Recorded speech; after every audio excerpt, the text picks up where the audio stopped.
Hi, I'm Deborah Dahab, your expat coach and intercultural psychologist. Today, we're going to talk about creating your home away from home. So, if you're going to move to a new country, it's really important to take that feeling of home with you. But before I start, please subscribe to the channel and give a thumbs up if you like the video. So, creating your home away from home, how does that work? So, the importance of creating a home away from home is that many times our adjustment fails in the new country because there's something nagging there. There's something that just doesn't fit, and we can't really put our finger on it.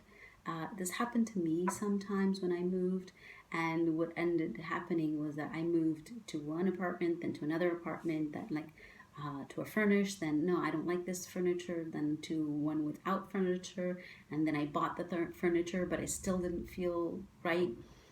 So I spent a lot of money and time and energy in the process. And nowadays I know better.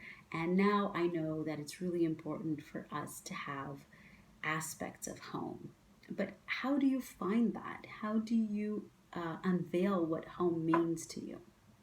So, home means different things to different people. Home can mean people, so it can mean family members, it can be, being around your tribe, the people that you love. But it can also be something a lot subtle.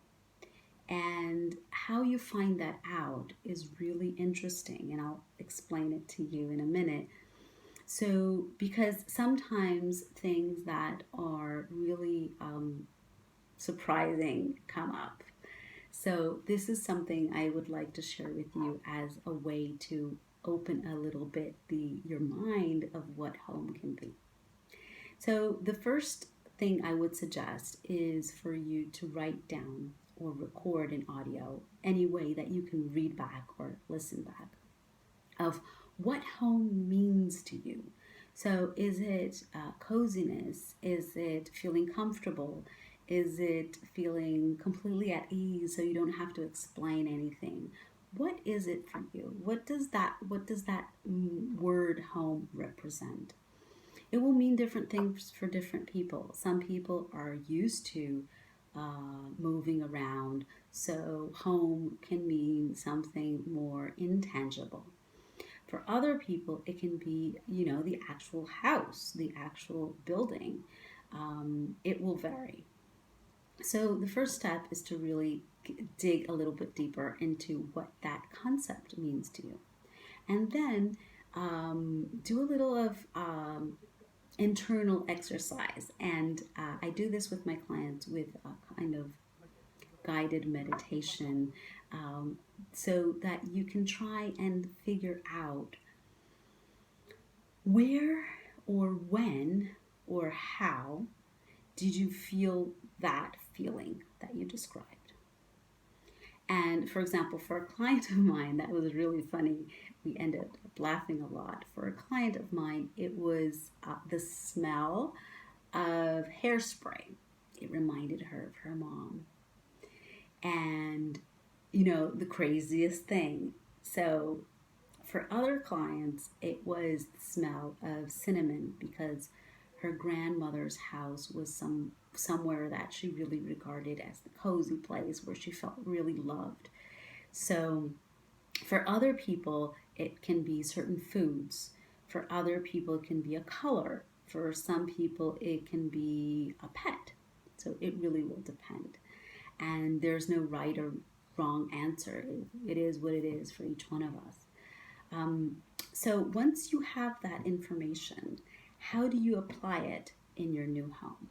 So if it's a smell, you can incorporate that smell.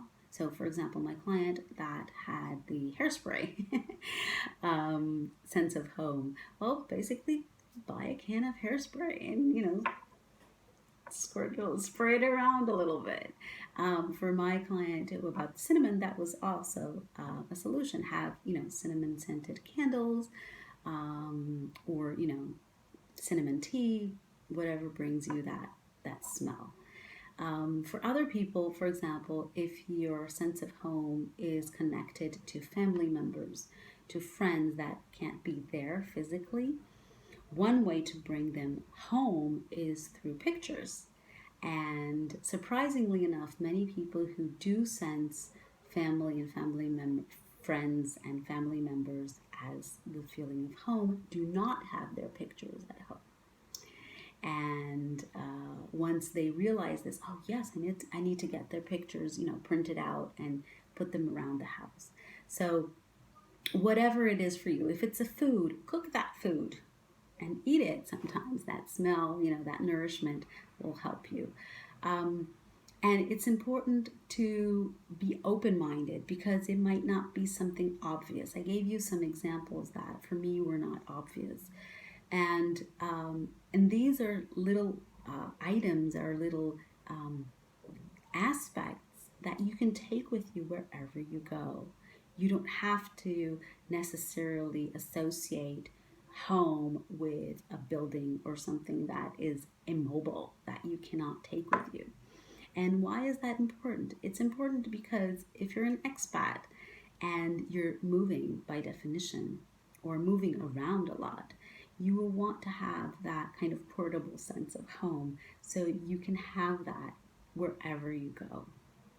Also, it's really important to be mindful that your sense of home might change. So as you move to different countries and experience different things, you might incorporate new senses of home, new concepts of home. So if you want to do this exercise over and over again every time you move, that would be a good idea because you can also realize and find out that there are new aspects of home that you hadn't thought about. So I hope this video was helpful. I hope it gave you some ideas on how to create home away from home. And if you like this video, please give a thumbs up. And if you like the channel, please subscribe. So today, that's it for today, and I'll see you next time. Bye-bye.